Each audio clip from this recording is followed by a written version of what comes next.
what's interesting about acting is it's really using parts of yourself.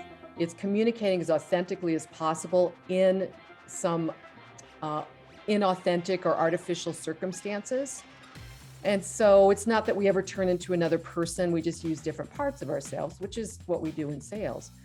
And this thing about being on camera is that the camera is really a lie detector, because you are so, your sole audience's focus is this 10-15% of your body, your face and your eyes. And, our body doesn't lie. And if there's some kind of incongruency, if you're saying, I'm going to save you $1 million and your face is a complete blank, and it's like, I don't know if that's good news or bad news based on your face, which is staring at me in my screen, then, there's a problem there. And that's awesome. I always feel like, Steven Seagal, because I'm always trying to train reps not to be so salesy and excited.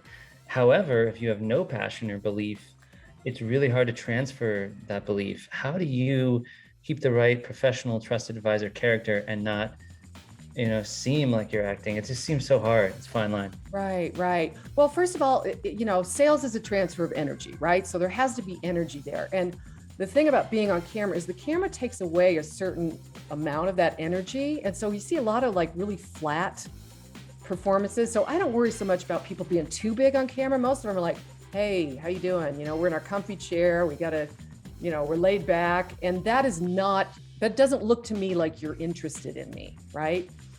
We don't want to be inauthentic, but we want to see, who is the you that it's their most excited state. Like, I have to get in that frame of mind, that mindset. And a lot of this is before your call, like edge of the seat. I can't wait to hear what this person has to say, or I can't wait to share with them, how we can help them. And that's the type of energy we have to bring. And it's not phony. It's just, we have to do some prep work to make sure we're there, right? We can't wait. We can't warm up to that spot, because people decide very quickly how they're going to engage with us, whether they find us trustworthy or interesting. And you don't have a minute on video to get up to that speed. When we talk about a James Bond story, while I was learning these things, I was also having to, in person, persuade people to not be violent. And that was actually giving me a crash course in how to sell better, especially on a cold call. As you might imagine, a cold call is pretty much a tough audition, right? Yeah, absolutely. So what I really thought about with your story was that you grow alongside these enterprise level organizations, and you take this tool that seems small and it's hiding in plain sight, and you delight them with the potential for how much better it could be, right? And when I saw your business, what I thought was, if we dialed in a deployment of Salesforce that was tailored to you like a bespoke suit that helped you fall all the way into character, the biggest thing I think you'd get out of it, forget the CRM, is you don't have to go into your calls or your trainings worrying if that enthusiasm that you worked so hard to cultivate, that mastery, was lost, because you could then catch that lightning in a bottle in your CRM. Intense. So right now it takes about 18 touches as of 2020 to get someone's attention, to reply to you, which is insanely high. 10 years ago, it was 7 to 9. So it's about re-engaging. Now, when you're entering into an account, we have to be very careful not to create brand damage. We don't want to spam everybody. Usually the account-based approach, you take Google, let's say you take directors, VPs, and heads or chiefs. You're going to be sitting with about 4,700 within the US alone. That's how many people are within that. And that's just the business development and marketing function within that company.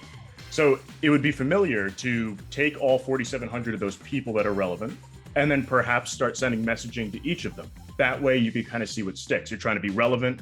You're trying to personalize to each individual. You're trying to make that connection. But really, it is a more targeted version of the spaghetti method, except you're trying to target it toward one company, so you have that specificity. One of the largest gaps within that process is, who should you be reaching out to so you don't figuratively piss in the soup, right? You don't want to bother other people, have them talk internally, start working against you. Have you ever had a method so far that you were able to start looking at the individuals that make the most sense? Rob? So,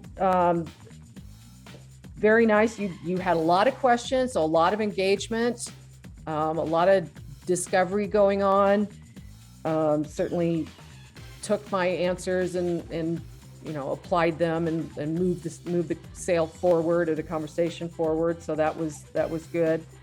I think through your questions, you help to raise those stakes. Like, would that be of value to you? How would that be of value to you? I'm not a super fan of leading questions, and there seem to be a lot of leading questions.